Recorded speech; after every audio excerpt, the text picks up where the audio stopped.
Okay, water.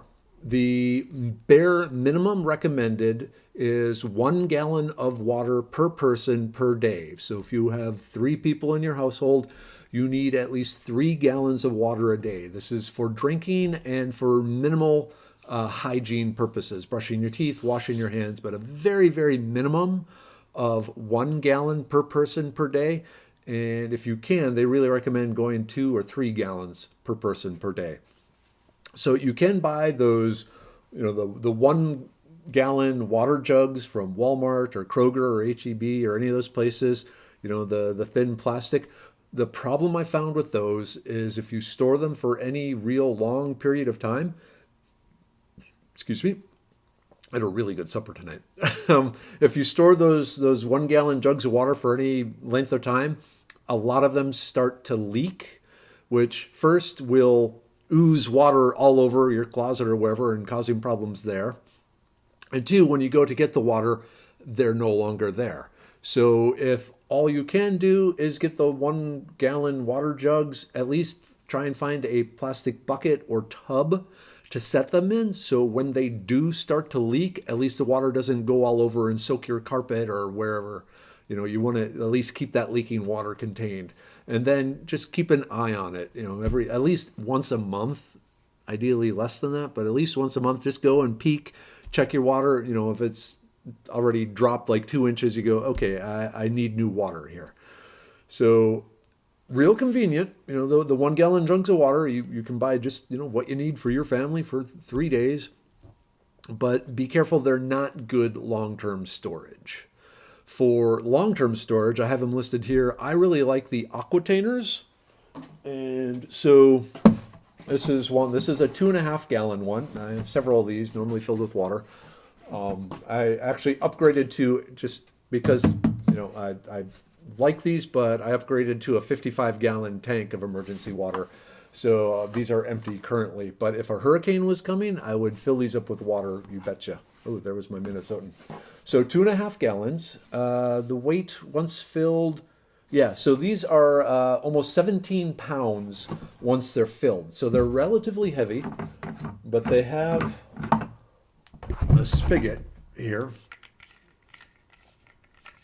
Maybe I could have had it pre-done, but it just flips over. Whoops. And then screws on the top, and then you can set it on the side and get your water. So really, really handy. The nice thing about the 2.5 gallon size is they're a bit easier to store, and they're not so heavy that, only 1 or 2 people in the family can lift these. These can get really heavy once they're filled with water. Because what I used to use were the 7-gallon ones, and these things get heavy. These things, I actually listed only 5 gallons. I forgot that this was 7 gallons. So this is, where's my number? 41. This is almost 60 pounds of water, and that gets heavy if you're trying to lug it around. But it has the same sort of cap, with the spigot that you flip over. So once you have it filled, you just set it up on your counter and, can pour the water from it. So these are great, I'm fighting with this here. Great sources or great ways of storing water. They're extremely durable. I've left water in these for over 2 years and never had a leak or anything like that. Still check on it. Murphy's Law, if something can go wrong, it will. So it's always worth checking out. But the heavy duty Aquatainer type brand, those are my go-to water things. They have a higher thickness of plastic, and nowadays, of course, they make them the PBA free type stuff. Really good. Now, those are for storing tap water. Is there anything else? I did put a link up in the thing there for the 55-gallon barrel that I use. We have a bathroom that never gets used, so it just sits there in the tub there, and it's been there. I filled it up in 2016, so it's 3 years old at this point. But I'm not worried about it because the next thing is, the water purification. So those of you, who in Houston, the last 2 days we've had a boil order. that before using any water, they could not guarantee that it had been properly sterilized. So we were told to boil the water before any use.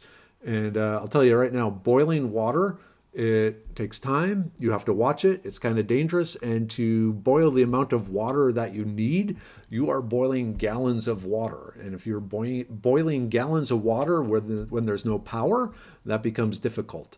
So there are different ways of treating the water for water purification. So let me just put those up and let me talk about them. All right, so for the storing the water, what I use, I guess I can open it, are these, it's a Polar Pure product. So what this does is it is a chemical and a flocculator. So after I fill the 55-gallon drum with water, or these, the 2.5 gallon or the 7 gallon, I put in the right amount of the chemical treatment. What it does is it has things that cause any particles to coagulate, collect, and sink down to the bottom. And then also some different chemical agents that kill any bacteria or virus. So once the water has been treated like that, it's good for a long, long time. Assuming you started with water that only had potential bacterial or viral contaminants. If it has heavy metals or other chemicals, this doesn't work. But if you're doing a long-term storage of water, also you want to get some form of water stabilizer. You can think of it that way. Even regular tap water has a certain amount of bacterial, components in it. And if you're going to store the water for a long time, that bacteria can reproduce. It can produce bad stuff. So as soon as you fill your tank, you want to kill that bacteria and then seal everything up airtight so the bacteria can't grow. So the Pure is one type. The Aqua Marina is another one. This works especially good on the big tanks. This one is more for the smaller one. But if you're doing 55 gallons, you pretty much use the whole water treatment. You can even go old school and use the Porta Aqua, and this is an iodine-based stuff.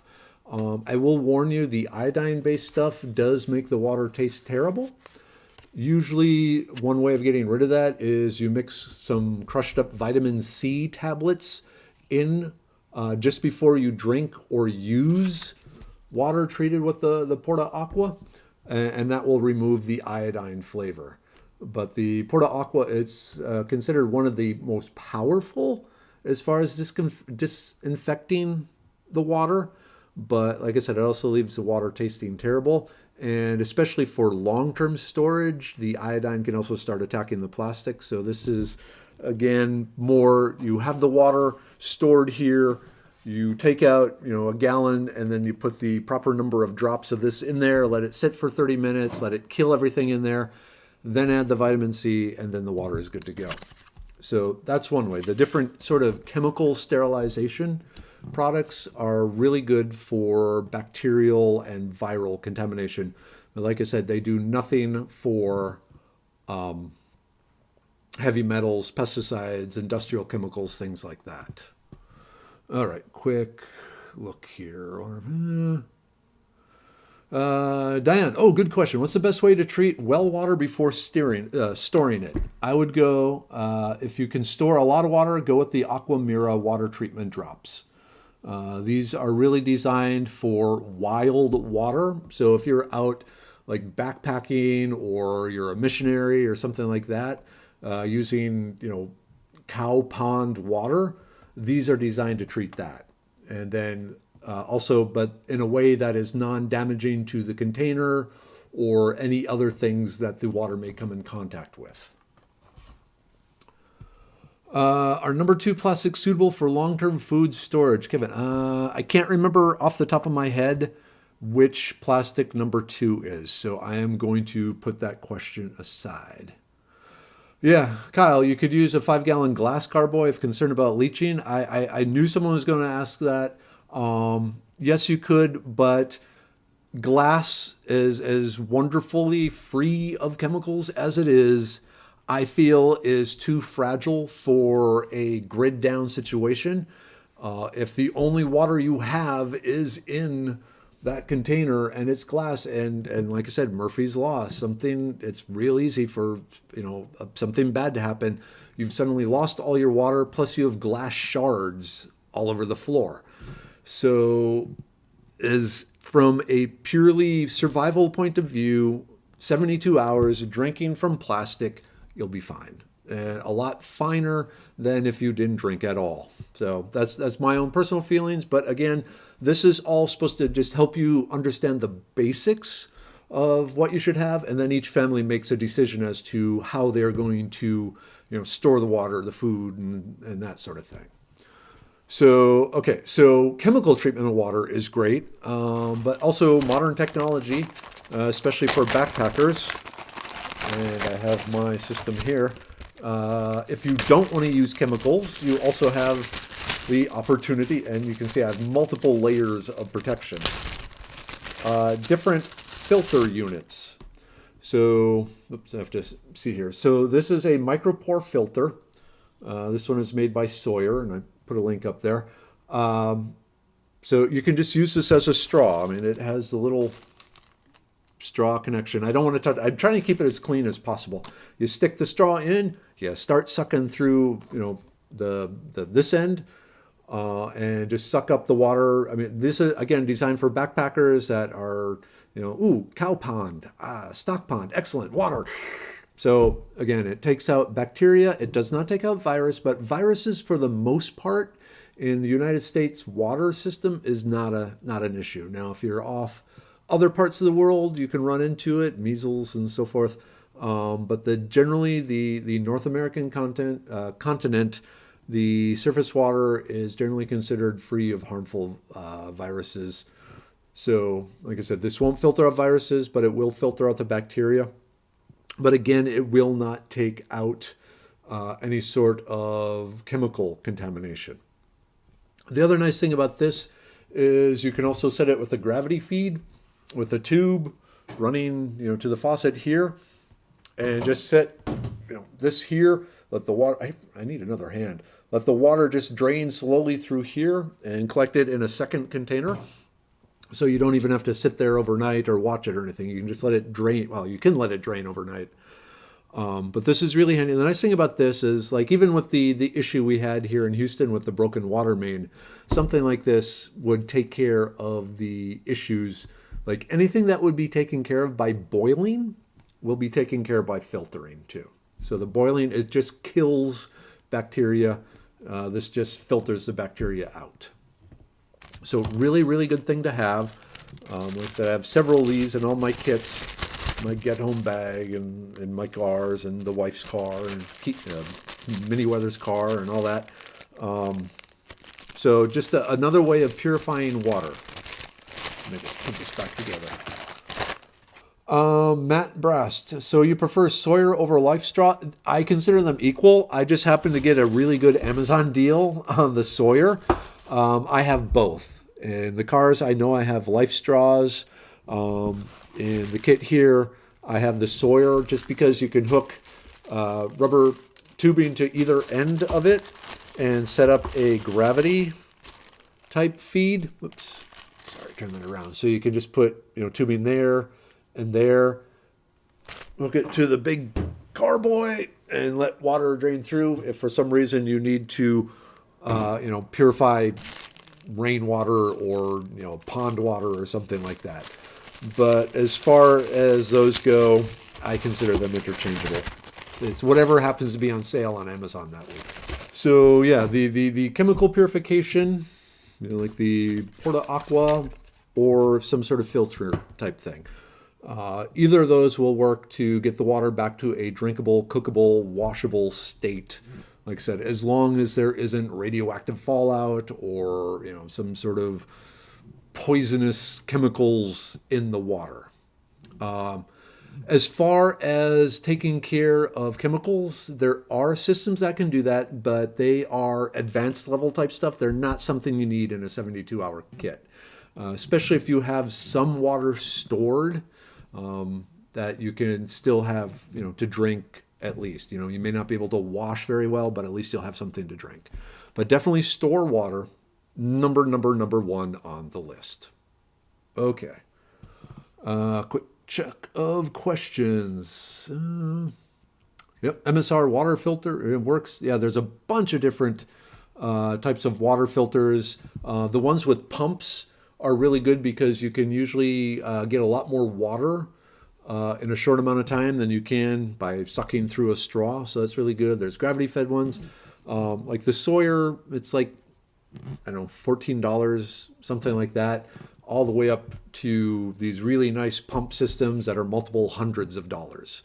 And like I said, my goal here was, just a cheap 72-hour kit that you didn't have to spend a bunch of money on, that would still take care of you and your family to give you that level of comfort and safety and confidence that you're good to go. Kathy, great question, Kathy. How long does regular tap water stay fresh in long-term storage? Does boiling make it last longer? Okay, so the tap water it's allowed to have a certain percentage of bacteria, very, very tiny. It's like, 0.1. Chad Morin might know the exact number. But even the drinking water has a small amount of bacteria, which left alone over time can grow and become bad. You can store untreated tap water 2 months, really, before you have to worry about it. Boiling, yes. After, if you've just stored freshwater tap water, didn't put any sort of thing to kill, get the bacteria even lower, boiling is fine. Store the water, boil it before using. But again, remember, boiling requires time and fuel and heats up the house and things like that. So if you're going to store water, I really recommend some sort of water treatment that you add to the water right away just to prevent any bacteria from growing.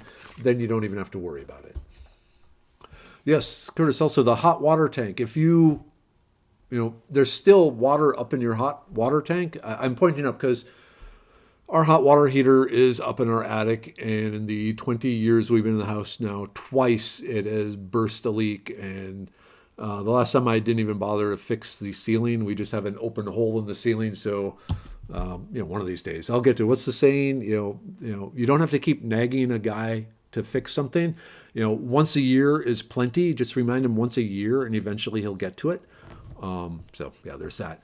But the hot water heaters, even with the water is shut off, there's still water in that. Especially if it's in a 2-story house with the hot water heater up high. What you need to do is open a faucet on the 2nd story to break the vacuum that forms. And then the faucets on the 1st floor, the water will still run. So for a while until the hot water heater is drained.